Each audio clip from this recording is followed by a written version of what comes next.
What up, bros? What up, bros? And welcome to Bruh Meets World. When it's Bromance World. Your boy Meets World Fancast. I am Ceej. I am Tonathy Coitus. How are you, sir? And we are excited to be back for another episode. How you been? What's that? You know what? Been pretty good. I'm a little sad that this season's coming to an end. I have to be honest. Are you? I know. This season is not serving. Don't get me wrong. I understand that there's lots of flaws, even in this episode. Like, I can't wait to get going on it. But, you know, as the season kind of winds down, I'm like, man, we only have one season left. We're just getting to, like, towards the end of the road of our podcast in general. Right. And, you know, it's just, I'm getting a little sentimental.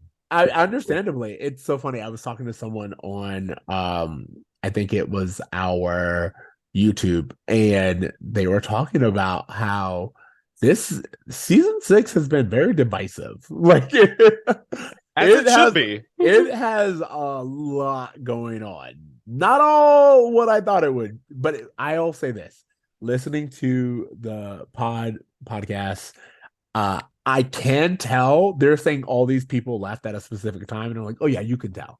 You can tell by the quality.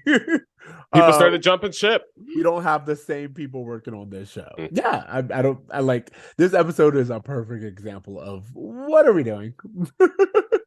This episode is really interesting. All right, well, I guess we're going to get into it. We can wait. Yeah. We can. All right. So in the meantime, before we dive in, I want to give a shout out to all of our listeners who have been sending us your emails and recordings. We love hearing from you. If you want to share your thoughts, make sure that you email us a question and or leave a voice recording on our website. Someone pointed out that last week's episode, The Truth About Honesty, was one of the episodes that has been banned from Disney, which is why you may not remember it. It's one of those episodes. Remember how you kept being like, I don't really? Yeah. You know why? Because of the friends with benefits thing. That's so interesting. You know what? If you had asked me what episodes got banned, I wouldn't have included this, but that's just shows how my knowledge, it really got cut. I never saw it in syndication. And then also this particular episode, the one that we're about to review, also mostly cut from the Disney Channel. Like they air it in bits. I don't know how much they fill up with commercials, but yeah, it's noted as one of the ones on Disney Channel that is reduced heavily when in syndication. So wow, interesting. Hey, a quick factoid about just another episode. The episode Be True that we did a few weeks ago, I didn't realize until afterwards, and I should have brought it up on the episode, directed by Mickey Dolenz, drummer and lead singer of the Monkees, who appeared in Rave On in season 3. Oh wow. It's funny to see how much they do bring people back. And also there were so many episodes where you and I have talked about and we were like, this feels different. And again, I'm starting to see why. I'm like, no. If you've ever watched an episode of the Monkees, Be True just fits in like it's the chaos. It all makes sense. You're like, those 60s psychedelics starting to make sense. I mean, don't get me wrong. Love the Monkees, love Mickey Dolenz, but yeah, that episode was not my favorite of the bunch. Absolutely.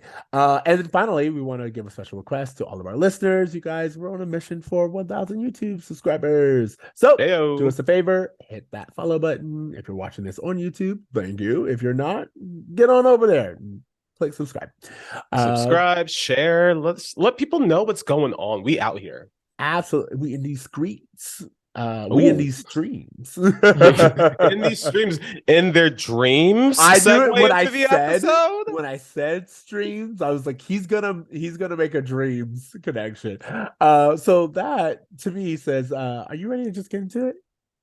Yeah. Should we do a tell us about it? All right, you gotta give me a tell us about it. Tell us about it. Cory dreams of killing Shawn over and over. It's no mistake. Meanwhile, Eric moves in with a new Norman Bates. Brava. Okay, this is season 6, episode 21, the Psychotic episode. Very aptly named. When Cory has nightmares in which a recurring theme finds him trying to kill Shawn in imaginative ways, he goes to Feeney for an interpretation. In a B storyline, Eric finds a new but odd roommate, one who seems to have seen Psycho one too many times. There we go. That's it. That's your summary. Before we get started with our discussion, let's go through the list of guest stars, specifically because it weighs in on my reception of this episode. Interesting. We Okay. get Carly Newmark as Adam. We get Leslie Donnan as Sheila. Both, I looked them up, both character actors in the 90s, the nanny and stuff like that. And then we get Lauren Cardellini, which was Linda Cardellini, yeah, which was amazing to me because when I was taking notes and it said Linda Cardellini, I was like, no, I think I was like, this feels like a typo. Someone forgot to remove. And so when she showed up, I was like, wait, what? mm-hmm. So I knew it. Okay, so way back when you were like, is this the last time we're going to see Lauren? I was like, hold off. She makes a cameo appearance later on, and this was the episode where that cameo appearance was made. And yeah, I mean, lots to talk about. A lot to talk about. You know what I really want to talk about when I get into my first impressions? Good hair episode. Like, ooh, it's a really good hair ad. Cory's hair is looking good. One of the first notes that I had was like, Cory's looking good, and that hair is sitting just right. And then Eric's hair is at a 12. Even the new guy, Adam, good hair. Good hair episode.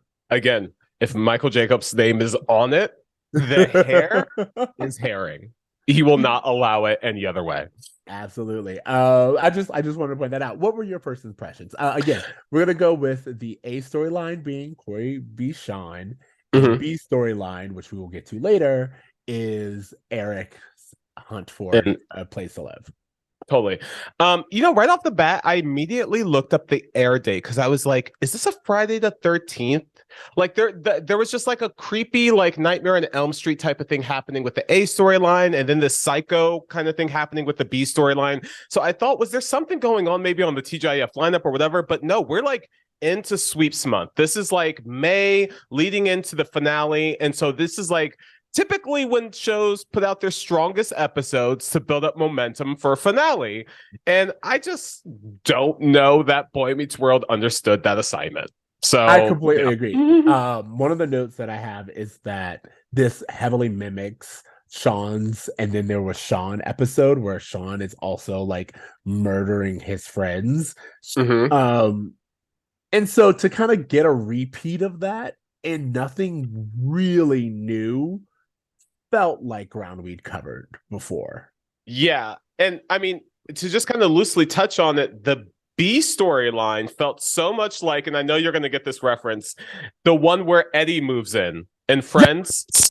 I was going to get there when we go there. It just everything felt like treaded territory. Like we've done all of this. I'm not really feeling like we're getting anything.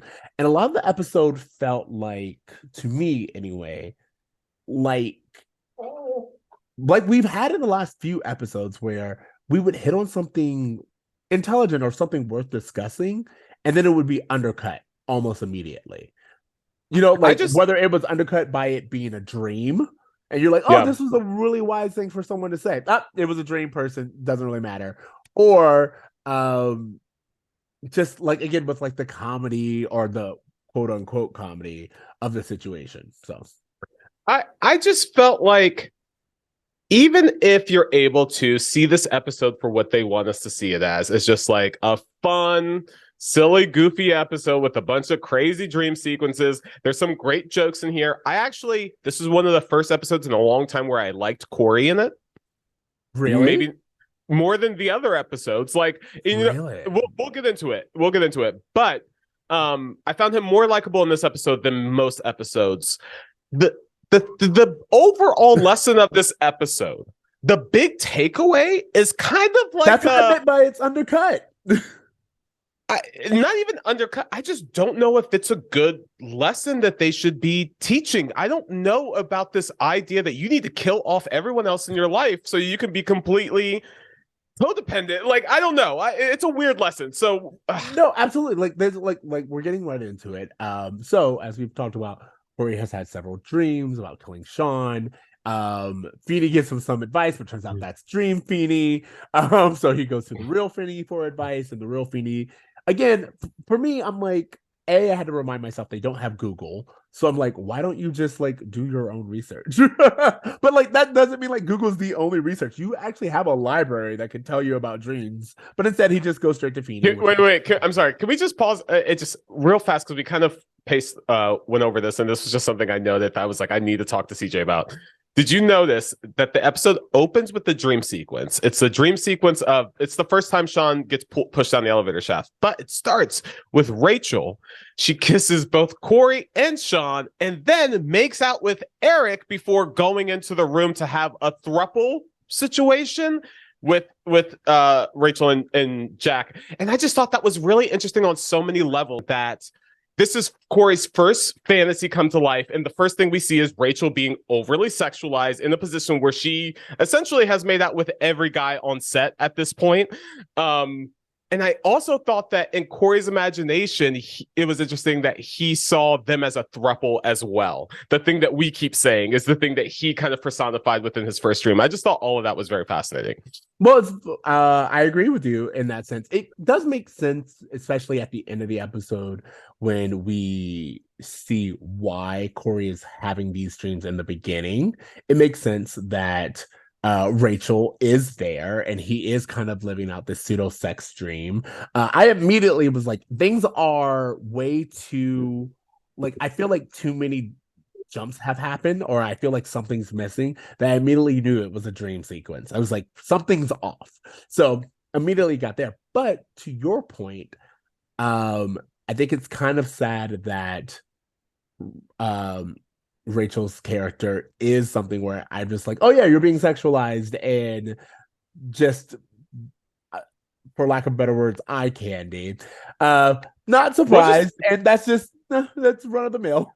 Again, just like when you hear the interviews that Maitland Ward gives, and then you watch episodes like this where she just kisses every guy for seemingly no reason, like it's just like, oh yeah, I can see why you have the impression you have of your time on the show. Absolutely. And then, but what I did notice was Shawn is the entrance level of Cory being like, oh, I'm giving up everything.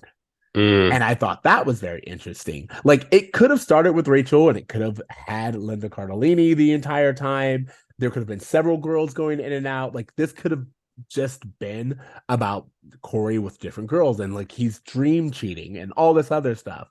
But instead, it's kind of saying Cory feels like he has to give up his friendship in order to make room for Topanga. And I find that very interesting of an idea to discuss as someone who got engaged young as Cory did. But to your point, I don't think they landed the message correctly. No, not at all. I mean, first of all, the episode literally takes 20 minutes for Cory to even realize that that's what this dream is about. It's so, like, the episode is so full of just the jokes of him being sleep deprived, which, again, I actually enjoyed those jokes. I thought that Ben Savage was the most likable when I recognized him as sleep deprived, because as a sleep deprived person, I've been that person who could just be like, Eric, I can't even deal with you. I'm just going to push you out of the room. I can't talk about this right now. But the message at the root of all of it, you can't have anyone else in your life. You have to kill everyone for your partner. And that it's a recipe for codependency. And it's like, seen as the preferred way to be, specifically for children watching the show. It's very, yeah. No, absolutely. Like what I was waiting for, because again, I haven't seen this and I didn't know. I was like, oh, he's very clearly making room for Topanga. Knew that was the conclusion. Actually, I was really shocked when Lauren showed up and was like, I'm everything you're giving up. I was like, oh, we're going there. And I thought it would end with Cory being like, I'm giving up everything. Like, that's where I thought it would end. But then when she said goodbye, I was like, oh, clearly you're making all this room for Topanga. But again, I expected the show to be like, And that's bad. That's a fear. I expected, especially with Topanga being there when he woke up, Yeah. for the show to give Topanga a line where Cory says, "Hey, this is what I was dreaming about." And Topanga says, "That's very normal, but you don't have to give up your life. Our friends are a big part of our lives. We just will explore this next phase of our lives as a couple." Like, Nope. like that's what I thought they would do. But instead, Topanga leaves, and then he just asks Shawn all these things. And I was like, well, all right, well, first of all, you're clearly not removing Shawn from the situation, considering that you didn't confide in your partner. Yeah. Yeah. I mean, I think to your point, the message that's coming across is this idea that even though Cory is feeling a little bit of anxiety about this pressure normal. to give up everyone in his life for Topanga, which was nothing that was put onto him. Nope. Let's talk about that. This is just a fear that lives within him. This is an anxiety that's within him that he needs to explore. He is unwilling to explore it, and the show almost makes it seem like it's a preferred thing for Cory to just go along with everything, despite any red flags that he might be feeling. I would argue that by them having room in their relationship for individuality and community, that it would only serve to strengthen their marriage versus these things needing to be sacrificed. Absolutely. So that they can grow and have this acceptable form of codependency. It just feels like a terrible message for children. And again, they're 19. Why does he need to give up his entire life? He hasn't even had a life yet. It's so crazy. But I love what you said, which is that this episode paints it as if that's what Topanga's asking of him. And it's not. Nope. Topanga hasn't said these words. Topanga did not ask him to give up his friends and his family and everything else. His all she asked for experience. All she asked for was his toothbrush. Yeah. That's all she asked for. And he fought doing that. But I think it's very interesting that this episode comes after that, where he feels like he's giving up so much. And he feels like he has to. Like, he feels like he has to kill Shawn in order to get married. And it's very telling.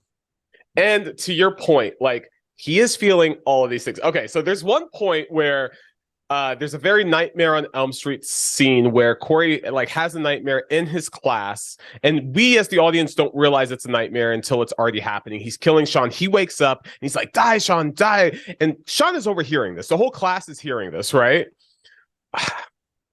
Yes, this episode is about Cory's nightmares, and it's easy to sympathize with him because he's sleep deprived and he has this dream of killing his friend that's very sad, whatever. But if you've been paying attention to Cory all season long, like I have, you have witnessed this motherfucker cross everyone's boundaries, manipulate his fiance, disregard his mother's life, his newborn brother's life when it was not able to personally benefit him. And just last week, we were shown that Cory can't properly communicate his own boundaries or his anger in a healthy way, which can lead to violent outbursts, which we have also seen this season with Stewart. So if I am Shawn, and I see that this motherfucker is this close to just losing his shit, and he is saying that he wants to kill me publicly, I have every right to take him for his word. Yes, he's my best friend. Yeah, it's all playful. Ha ha ha. But have you been paying attention to this dude, really? Because what he is capable of is, if you had told me that he was capable of shaming Topanga for not going out to dinner with him as his baby brother was struggling for his life, I would 2 years ago have been like, no, that's not Cory. If you would have told me that, like, oh, he had an issue with the teacher, and instead of just going to the dean, he just socked the teacher, pushed him down in front of everyone, would not have painted that for Cory. Who knows what Cory is capable of? And if he is dreaming this, I don't know. I just felt like, Shawn, if I were you, I would go, hey, brother, I need to sleep with you for a few nights until my roommate works this shit out, because it's crazy. You say, Shawn, you in danger, girl. You in danger. Take the red flags for what it is. This episode is full of white males showing red flags that people ignore. See, I don't know. I feel like the show and his friends and just pretty much where everyone's at with Cory is, yeah, like, of course you are. Of course you don't know how to process your emotions. Of course you're acting out. Like, it feels, I'm not saying that it is harmless. I'm saying that the show kind of is just like, it's Cory being Cory. Again, like, I feel like, I don't know if like it's the actors or if it's the script, but everyone just kind of seems over Cory's nonsense. You, you know what really catapults this idea over the edge for me is because it is directly tied into the B storyline where there is someone who is like an actual potential threat. And I know we're going to get to that, but I'm just saying, like, usually the A and B storyline kind of mirror each other. And so if you have one dude who's basically on the edge of insanity and the other dude who can't stop dreaming about killing people, it just seems to me that maybe they got more in common than they don't. I completely agree with you in the sense that it's like, what makes one psycho more tolerable than the other? And it's literally just, again, they're used to Cory's patterns. This is just like, oh yeah, it's about that time of year. The only thing I wanted to point out was when you mentioned the classroom, they're reading Hamlet. Which again, it's just like, does Feeney know any other literature outside of Shakespeare? Like, is he No. required to know Shakespeare? And what is Feeney teaching again? Why are we on Shakespeare? Why are we on Hamlet? Like, Is this a history class? Is this an English class? I don't know. He seems to have taught every Shakespearean play. Also, where is Topanga and Angela? Because we know that they're in Feeney's class. Last week we saw Eric in their class. Like, there's no consistency going on here. One thing I do want to say that I thought was really funny was at one point Cory is trying to describe all the ways that he kills Shawn, and I actually thought that was pretty funny. He's like, I fed you thumbtack soup, I shredded you over pasta with a cheese grater. He also tells the story where he dressed Shawn up like a chicken and entered him into a cockfight. It's actually like, it's so stupid. But to your point, I kind of wish that we had shown more attempts. Like, I want there to just be like a Groundhog's Day situation. If it's they don't like have the budget. I know that. Like, this episode was a lot of showing and not telling. Like, from the mere fact of Shawn coming in and being like, "Hey, we gotta do something about your boy. He kept me up all night and all." I was like, again, why can't you show us this? Like, show us Shawn sleep deprived. You know what I mean? Like, definitely. It was a lot of telling and not showing. That's how I felt about it. Yeah. I kind of want to wrap this up so we can get into the B story. Sure. But in general, I wanted to say that, as I said earlier, Shawn being the symbol to Cory of, oh, I'm giving up everything. And I kind of like at the end when Cory goes to Shawn and says, do you think I'm rushing into marriage? I was like, wow, great. Heavy, big question asking his best friend. And Shawn's like, you've kind of always been rushing into marriage. That's what you do. That's who you are. And Cory was like, I don't want things to change. And Shawn's like, well, they have to change. Of course they're going to change. And it just kind of ends with Cory being like, but I don't want them to. And I was like, again, you didn't really give me an answer. You just kind of left a cliffhanger of Cory's having doubts. And you didn't say, and that's normal, or other people find this concerning. You just kind of left them there. And I am interested to see, will you give any judgment? What you're referring to is actually one of my biggest gripes with how this show ends, because from this moment out, it poses that one of the bigger conflicts amongst the main three characters is this idea of, well, now Cory and Topanga are getting married, which means that Topanga is going to be Cory's new best friend, whether Cory or Shawn wants it or not. And it just seems like they are making unnecessary conflict between Shawn and Topanga. They are forcing this idea that Cory has to make Topanga his central focus in his life and completely go against lifelong friendships if it means that he can't be there for her for everything. It just feels so unhealthy and just unneeded. And it's clearly starting now, but even it goes up until their wedding day and beyond, that there's this like unspoken beef between Shawn and Topanga for Shawn being the best friend that Cory wants but can't have because of Topanga. And we had this episode before, like Shawn and Cory hadn't, season 4, there that girl who didn't like Cory was like, you can't be friends with him. And Topanga's like, no, I understand the importance of you having a best friend. And from this point on, it just does not feel like she is on board with that shit.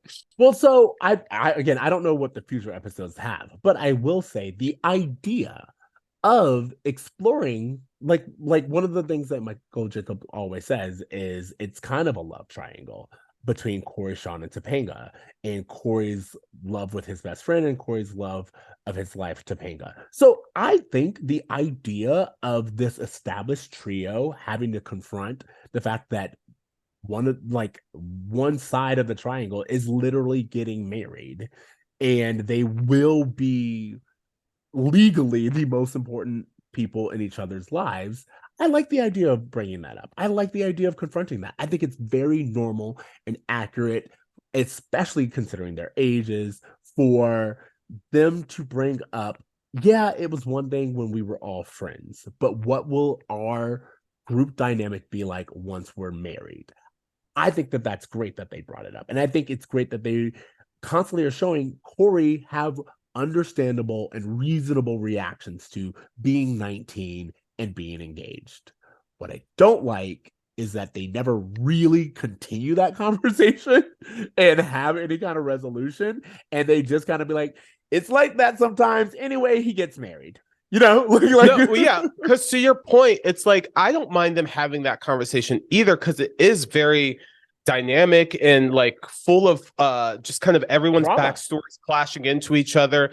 But the problem, and I hope I'm wrong, but I don't think I am, is that there's never a balance that's found. It's always this all or nothing. It's either you have Shawn in your life as your best friend, or Topanga's your best friend, and you don't get to have Shawn in your life. And it just feels like a healthy balance was never something that was landed on in a way that I feel like would have ultimately served every character for the better.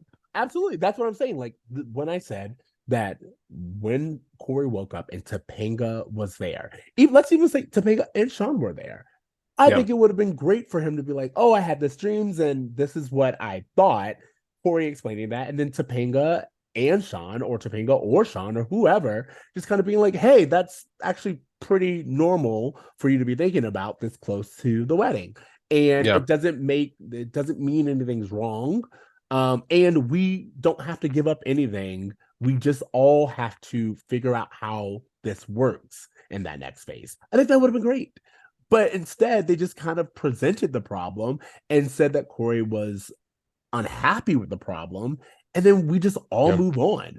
And that's where I think the real issue is. Because you're right, balance is really important. You need other friends, you need other lifestyles, you need other safe spaces outside of your partner. You need community outside of one person. And everyone does. To your part, it would have been very interesting for Cory, again, I have no idea, but for Cory to go to Topanga and be like, I can't cut Shawn out of my life. Like do it in the Cory way where he's like at an 11. He's like, you can't make me get rid of Shawn. And Topanga's like, what are you talking about? But like for him to be like, hey, consider Shawn's background. His father just died. His brother and him are estranged. He's never really had stability. I'm the only real family that he has. You can't make me get rid of him. Like something like that. And then Topanga's like, hey, by the way, you're the only family I have right now. And I also again, we have Shawn, Shawn and Topanga both vying to be the sole person in Cory's life, making Cory the center of everything. Topanga needs her own friends. Shawn needs his own friends. Everyone needs their own complete support system separate from one person. And yet this show is constantly trying to convince us that one person is solely responsible for your happiness. And you got to find that person, whether it be a best friend or a wife, just can't be both at once. Well, what I'm saying is, at least in this episode, they're not vying for the most important person. Cory is making that assumption.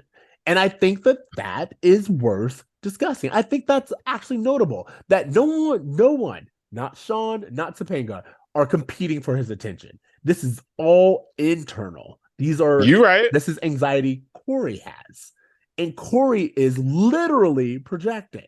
Like, I think that's worth discussing. And it would have been great had Shawn and Topanga just been like, boy, we've been doing this as a threesome for years. Ain't nothing gonna change when you get married. Like, that would have been reassuring. But we don't do that. Yeah. All right. B? B story. Let's get into this. Okay, so the B storyline, Eric needs someplace to live. Again, I understand what you're talking about in the sense of this kind of echoes the quote unquote psycho um messaging that we were getting from Cory's quote unquote psychotic breakdown. Again, I'm putting all these in quotes because none of them are actually like Cory doesn't actually have a psychotic breakdown, and this isn't actually a play off of Psycho. Yeah. But I do wish that we had gotten more of Eric being rejected on screen. Like his mom coming downstairs and being like, look, you can't do this anymore. It's disruptive. You, Give me more of that conversation. Give it me was very more. interesting. I'm sorry, just before we move away from him being in the Matthews, it was very interesting to see him back laying on the couch, which is where we saw him in season 4 when he didn't get into college, when he was that good looking guy. He was in the exact same position we found himself in. And so it would have been interesting for him to explore this, like, hey, I went out and tried to go things in the world and I ended up back on my parents' couch. Like, just give us a little bit more internal dialogue as to what's going on with him as he's being rejected from place Doesn't to even place. have to be internal. Give us Morgan being the psychologist, that trope of like the overeducated child. Like I feel like give Morgan something to do where he's like telling all of these feelings to Morgan as if like he's literally laying on the couch as if it's a therapy session, and Morgan's there, and then Amy's like, look, you can't keep doing this. What's Know that? what I mean? 500 Days of Summer, Yes. where Joseph Gordon-Levitt and Chloe Grace Moretz. Yeah, correct. That dynamic. Totally. But from there, I wanted more of like when he just shows up at Cory and Shawn's place. I thought that was funny, but I thought it was even more hilarious that the next one he just shows up in Topanga's room. And I thought it was hilarious. Give me a scene of Topanga or Angela or someone being like, "Hey, you can't stay here, and here are the reasons why." Like there were so many really good setups, and I was like, oh, I'm excited to see where this goes. And then it went nowhere, except to a completely new character. Him showing up in Shawn and Eric's room with posters of himself on the wall, hilarious. The fact that there was not one poster, but a second poster when he left to presume not only am I moving in, but now I'm putting up my headshot as a poster. Amazing. There are some truly, like, I thought funny moments in this episode from both him and Ben that the episode is so ridiculous, but like they are in their pocket. Oh, well, I feel like Will and Ben do great jobs with what they're given. Ben in the student union begging for a roommate and that little back and forth of like the guy being like, hey, I'm also looking for a roommate. And Eric being like, I was here first. Like, again, like that kind of like misunderstanding. Very funny. Absolutely applauded Will. However, I did not think this episode was funny. I thought that the performances could be funny, but I didn't think the episode was funny. No, because it doesn't. Here's the thing about like, and then there was Shawn. Is such a great episode because not only does it have a fantasy element, but it actually plays into everything that's happening in the show in the way that's really cohesive. It feels like they've been trying to give us something similar and just not landing every time. And this episode where you have all of these dream sequences, which you could have had each dream be something different. Like instead of every dream being about Shawn, you could have had Cory revisit John Adams High in a dream. You could have had him like go through his history with Topanga in dreams or something. I don't know. You could have done a lot of fun things with it. There was nothing really that fun about this other than the jokes of how he would kill Shawn, which we never saw. Well, to your point, if we want to mirror the A and B storyline, why not have more of the psycho homages, but in Cory's dreams, like or Vertigo, like actually have someone falling from a high space and being pushed is the plot of Vertigo, and you could have done some Alfred Hitchcock illusions, like make it throughout, make it to where all of Cory's dreams have a consistent theme of murder, but they all echo Alfred Hitchcock movies. And that Yeah. way, the Psycho reference actually makes a lot more sense. And it's actually a reference instead of just like picking up pieces from it that aren't done well. What? Okay, so Eric moves in with his new roommate Adam, who has some Amazing red hair. flags right off the bat. I want to talk about this because there's some roommate red flags everyone needs to know about when they're looking for roommates. He has an abnormally nice home. He says you can pay whatever you want, and he That's says the I number can't one seem flag. to keep a roommate. Yeah. Por qué? Por qué? No, no, get your shit out of there. The other thing I thought was interesting was that part of the reason Eric even entertains the idea of staying with Adam is because of the sexy roommate Sheila Shagan, the Yeah. neighbor next door who Oh, also thinks behave. Eric. I love the Austin Power reference. It immediately brought me back to 99. But yeah, that's the only reason he really stays there is the hope of, hooking up with the Sheila chick. The whole thing, I'm just like, it's interesting. I get the plot of it, but as we've already referenced, Friends did this 1,000 times better with the character of Eddie, who moves in replace of Joey, who leaves Chandler. And he is this awkward, weird roommate who just makes life so like uncomfortable for Chandler. It's a much funnier and better way of going about this because by making Adam so wildly crazy, you just fear for Eric's life more than you get this lesson that they're trying to teach, which is that, hey, Eric, here's a lonely person who is odd and weird because he just doesn't have people and you can relate to him. But it's like, no, he's a crazy person who's talking to a dead bird and is pretending to be his dead mom. Absolutely. It's Like, give us a slow ramp up like they did with Eddie. Like, in that episode of Friends, Eddie does, like, he starts off very much like, that's odd. And it just slowly increases until you're like, this guy's got to go.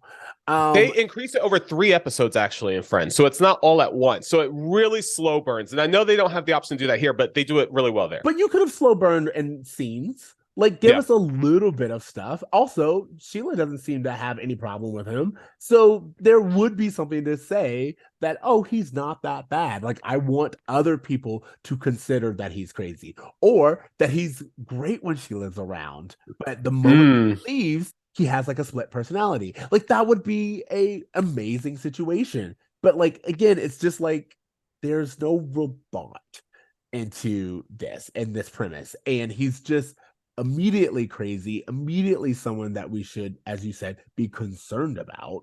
And to your point, it's just like, yeah, but he hasn't really threatened anyone the way that Cory did, and yet we are suspicious of him because his behavior is weird. And to your point, the real theme when you were like, oh, they're trying to teach us with Eric, I was like, there was a lesson with the Eric storyline, but then you brought it back, it was just like, oh, this is how lonely people behave. And lonely people can seem odd to others. Great. I really wish they would have dug into that a lot more. I like when they were like, Adam's like, I'm going to be forever alone. Eric stops and empathizes with him. He's like, dude, I was betrayed by my family, my friends. I'm kicked out. I don't have anyone. I know what it's like to face the world all by myself. And to Eric's credit, for a while, he tries to actually make it work with Adam. He's playing with the dead bird. He's calling him in the same room and he's trying to go along with his like interesting quirks. And it's at that point that Adam's like, oh, I can show you my crazy. Let me go get my dead mom from the kitchen. We've already gone crazy, first of all. And I think that's important because again, it's like it just ramped up immediately. It wasn't no slow burn. And by having that scene where we've already realized that he is crazy, or like crazy is a very strong word, but we already realized that this may not be a safe situation for Eric. But then Sheila comes over and he's like, I can stay a little bit. Like, like after he says the whole thing of I can relate, and Adam's like, so you'll stay? And he's like, no.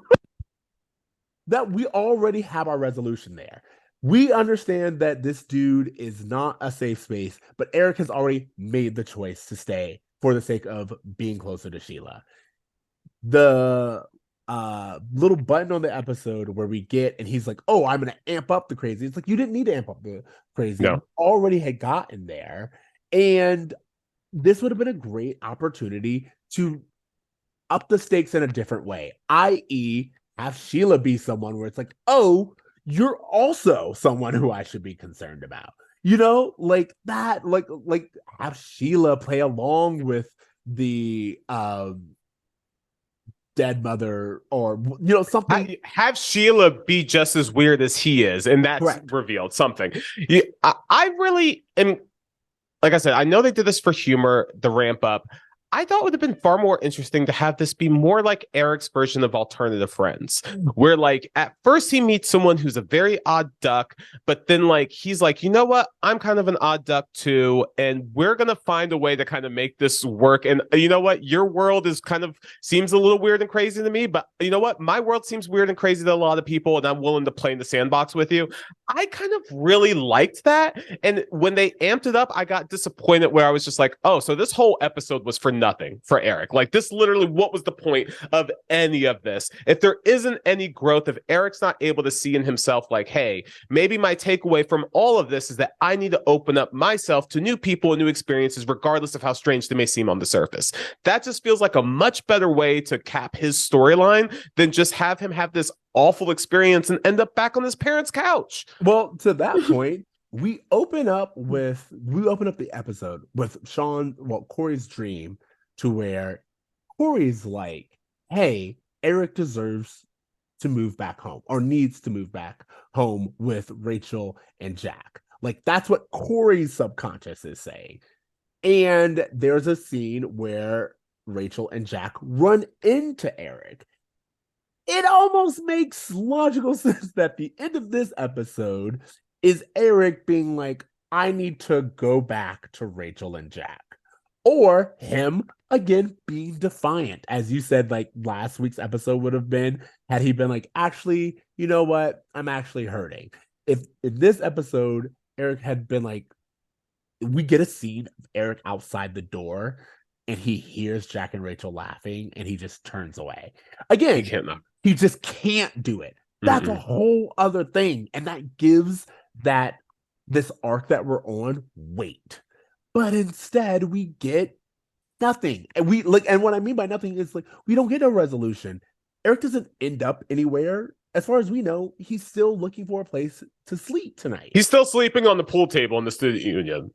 Is exactly. The takeaway. And so and we don't even get that. So this is what I mean by where you were like, it goes nowhere. It's like, yeah, you really did set us up for there to be some kind of resolution, even if it's Eric going to the apartment because he's like, I can't stay with Adam, and then realizing that he'd rather stay with Adam than spend one more day with Jack and Rachel.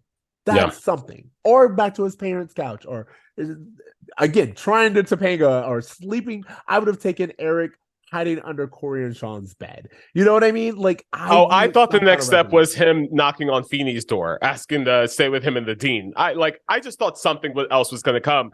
And you know what? Even Cory's storyline has kind of a button of like, oh, he was dreaming of killing his best friend, and now he kind of realizes that metaphorically he's going to have to do some kind of, death to their current relationship. At least it has like there's somewhere for Cory to go after this. This episode was significant for his character for a reason. I can't make that argument for Eric with this episode. So it feels like a waste. The only thing I will note, because I meant to note it last episode, is this is like the second episode in a row where we see Eric going after girls again.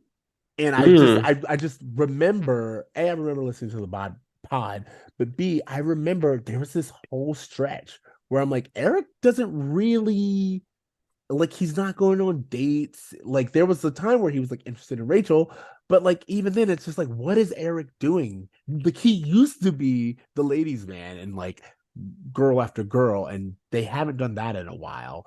And then the Rachel storyline came in, and that was its own situation. But it's also kind of nice to see them use someone as hot, as attractive as Wolf Friedle at this time be back into girls again. It's like, I know that the pod is kind of like, oh, Eric's only into girls. I'm like, at least that's something. It's way better than, I don't know, Eric's quirky.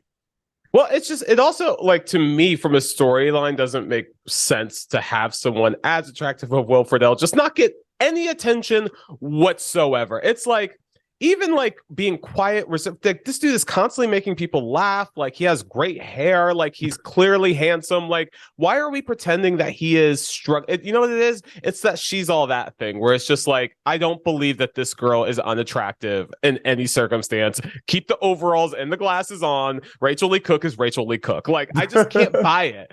And like it feels like that's what they want us to believe with Eric, is just that because he's struggling, he's not getting attention from girls, or maybe it's a self-esteem thing, but it's like, no, he's on paper attractive. It's crazy. Again, to your point, I would love for someone like for girls to constantly be going up to him and he just has like a nervous breakdown where they're like, whoa, I Yeah. don't want any part of this. Like, I think that makes sense for this character at this point in time. Make it a mental block that he has to overcome versus like actual limitations of the attention he gets from others. Absolutely. It's really funny. I think we can kind of wrap this up because do you have anything Yeah, else yeah. to say? No, I just no, no, wanted no. to say that it's funny to me because someone had mentioned when they were listening to our pod, they were like, I love that you guys love the show. And I was like, yeah, no, we love these characters. We want better for these characters.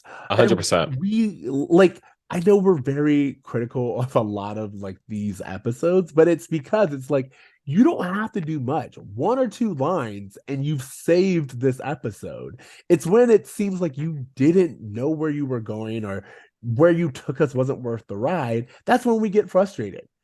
And That's if we didn't care about the characters, one, we would not be talking about them as if they're real people in real very circumstances. true. Very true. And two, we wouldn't be expecting and wanting more for them if we didn't care about them, if we didn't understand the history of these characters, to understand, that we've been watching Topanga's journey for 6 seasons. And now it's just like, well, what the hell are they doing with this character? I feel like it's kind of disrespectful to her and the audience a little bit. Like it's because we want more. And don't get me wrong. They've given us so much. It's 30 years later. We're still talking about this shit. Like clearly we're obsessed. But to your point, we need some completion. Yeah, but I feel like at this point in time, the writing is of a mindset of you should be grateful you're getting anything. And I think that's what it is. It's just like, again, how hard would it have been to make these two storylines actually have stakes, actually have buttons, actually show like what you're doing and what Boy Meets World has always done has kind of been to pave the road for a generation ahead. Like Cory's doing all of these things first. So the idea that Cory is engaged and nervous about getting married, the idea that Eric feels betrayed by his friends and it feels aimless so much that he goes to live with a stranger. All of those are things that people will inevitably experience. And I'm happy that they've brought them up. It's just that they bring them up and then they go nowhere. And it's like you're the show that championed yourself as look at what we're teaching the next generation. And you Yeah. stopped teaching. That's how I feel.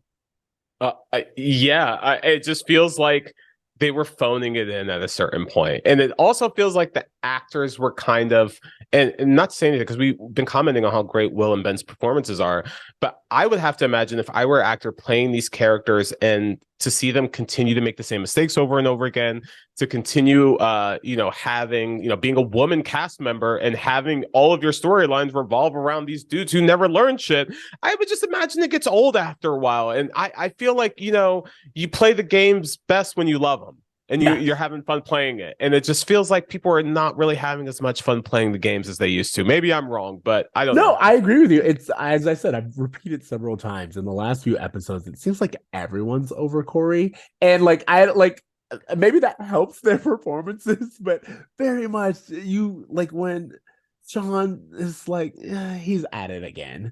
And Yeah. Topanga's like, yeah, that's what he does. It's like, yeah, no, these are people who I believe would be fatigued with someone like Cory making the same mistakes over and over again.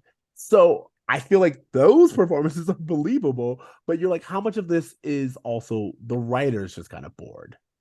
Yeah. Yeah. And you know what? I have to say, I'm glad they got another season because if this were the last season and this were like how we were ending, it would be kind of a bummer. Absolutely agree. Okay, bruh moment. What was the bruh moment for you this episode?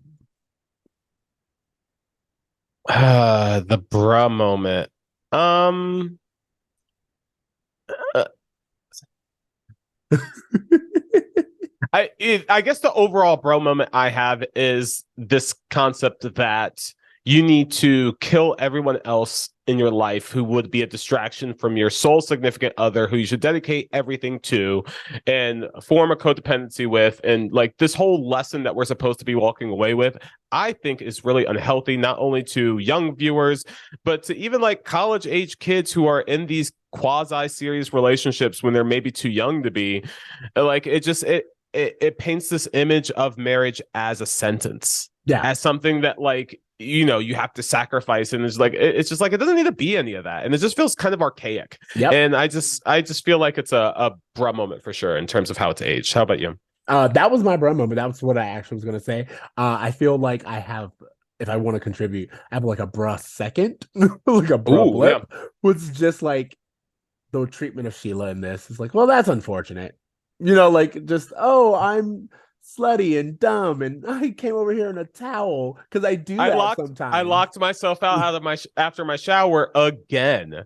Yeah. How many times does this happen, Sheila? It just, yeah.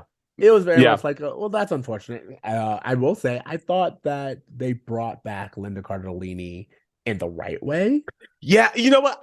We didn't really get to talk about that, but as a kid, this was a drop my jaw moment when she came out. I was surprised. Her. Again, it said in the notes she's in this episode, and I was like, that must be wrong.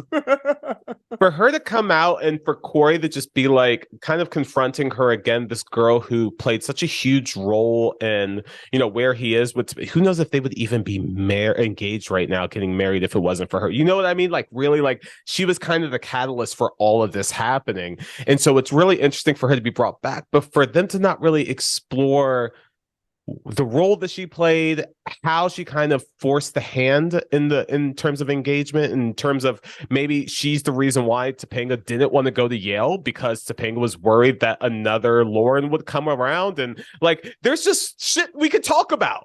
I love it. I'm with you. Like that's I already love it. Yeah. I think we kind of covered this, but what are you labeling the Feeney lesson? The Feeney lesson is there's no such thing as a well-priced apartment. If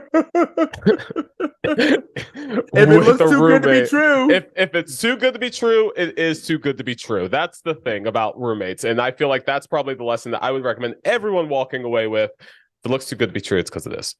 I'm actually gonna take a moment and give Feeney the Feeney lesson, because I think that Feeney's idea of dreams are symbols, don't take them too seriously, but also like you got to finish the dream. You know, like you're reading all this stuff into it. Where is that dream leading you?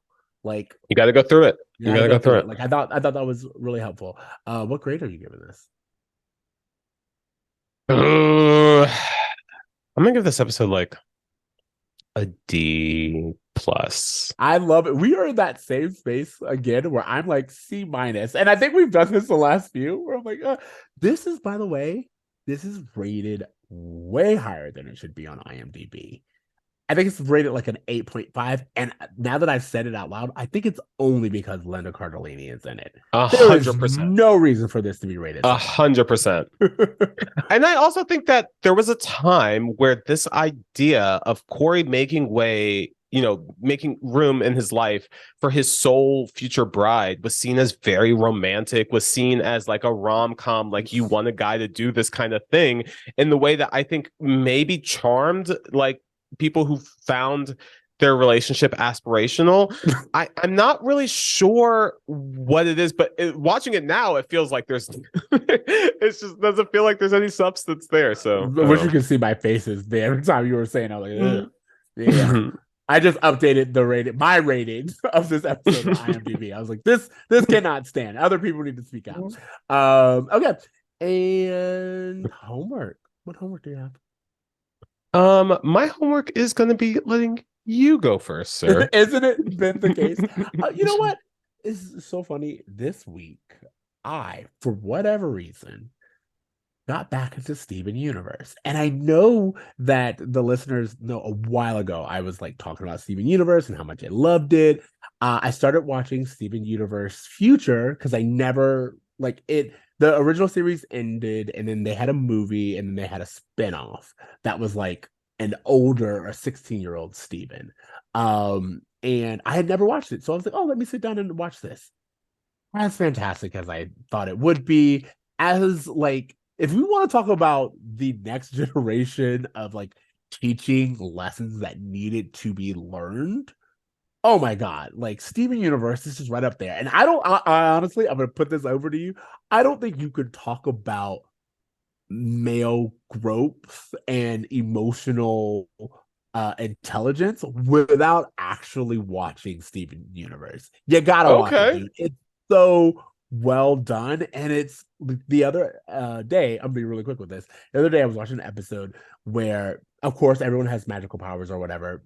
Steven um is 16 now, but they play a game of like Tag Steven, something like this, where all of his aunts essentially turn into like the younger version of him. And that was the game they played when you were a kid. You magically shapeshift into a younger version of him.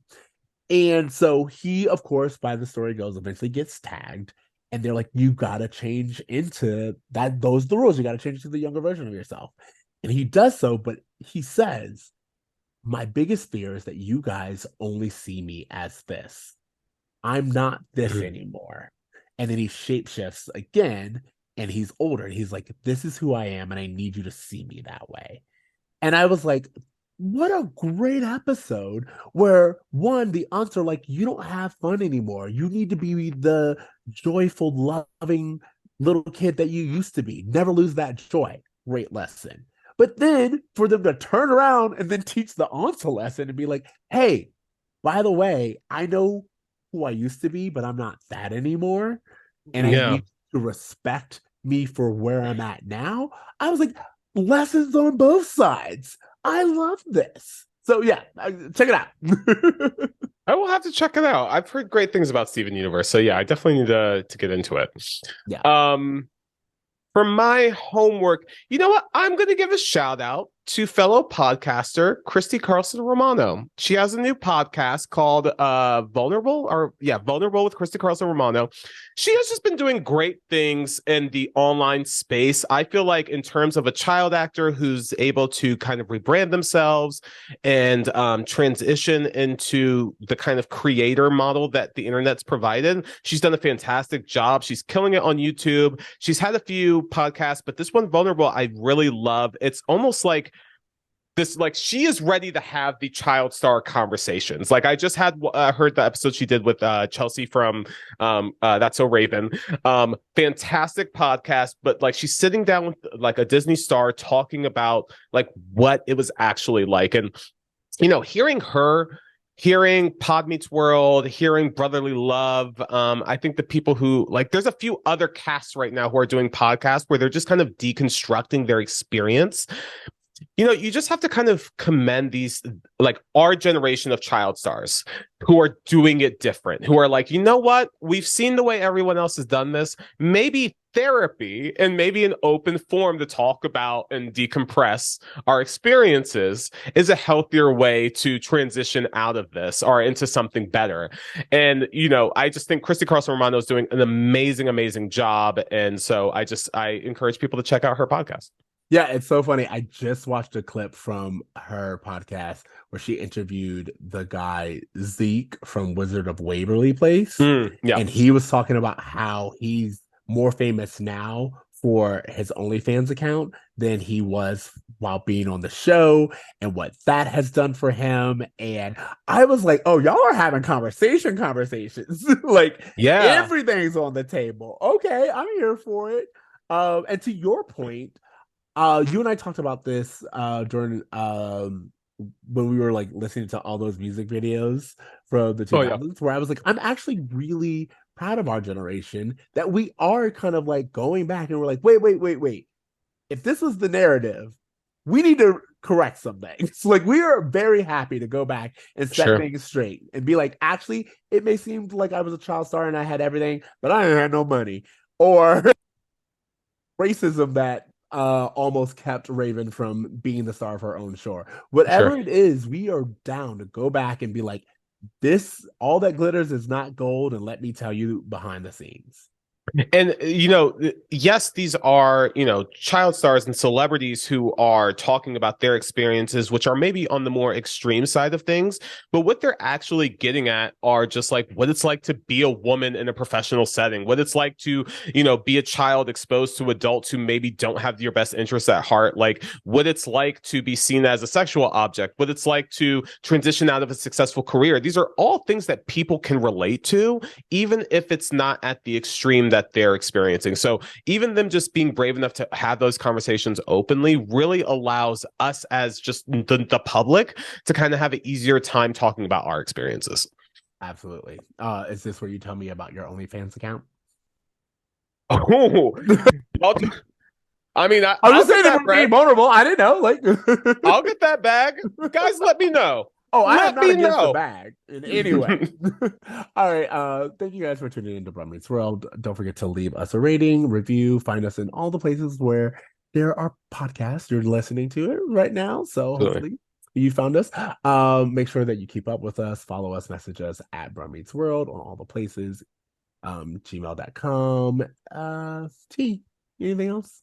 Yeah, just, make sure that you guys tell us what you think about this episode. What did you guys think about Lauren's return? What did you think about, Eric's new roommate? How do you feel about the way that they've been, showing Topanga and Cory's engagement? Like, let us know your thoughts in the comments of whatever, you're watching this in, like social media, YouTube, whatever. Yeah, just let us know your thoughts because we'd love to get your impression on everything that's happening with the show.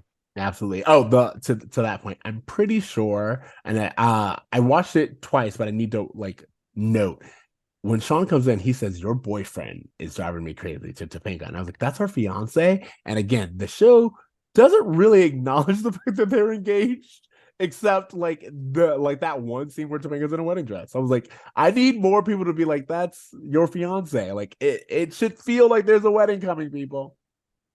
It don't. Until then, I guess it's just time to remember to dream, Try and do good. do some damn good. Later, guys. Later, bros. When this boy meets world.